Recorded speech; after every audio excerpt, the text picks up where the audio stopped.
You're coaching a new C-suite executive resistant to change. How can you build trust effectively? It reminds me of a joke. How many coaches does it take to change a light bulb? Only one, but the light bulb has to want to change. And that may sound quite flippant, but the reality is if somebody doesn't want to change and they're resistant to change, that's going to make coaching way harder. They have to really want the ability to change. And that's maybe the first thing to think about is what are their blockers? What is stopping them from wanting to change?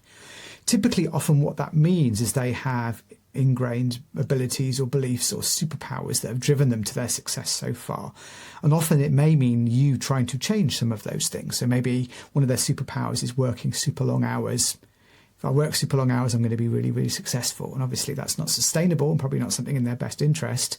And logically, they can see that's the bad thing. But the reality is when you question that, that really gets at one of their inner values of working hard equaling success. If you try to challenge that, trust can be broken down because you're at that point of dissonance between a logical outcome, of course I want to work less, but an emotional belief that if I work harder, I'm going to get more success. When those two things are in conflict, that makes it way harder for you as a coach to be successful. It makes it way harder for that relationship to be there.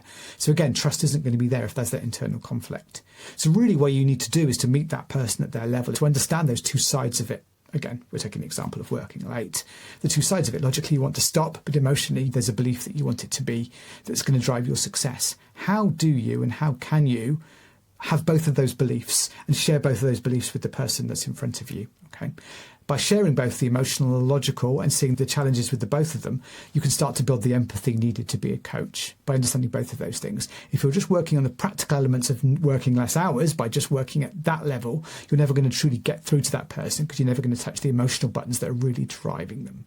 So you need to look at both emotionally and logically to really understand and build that trust.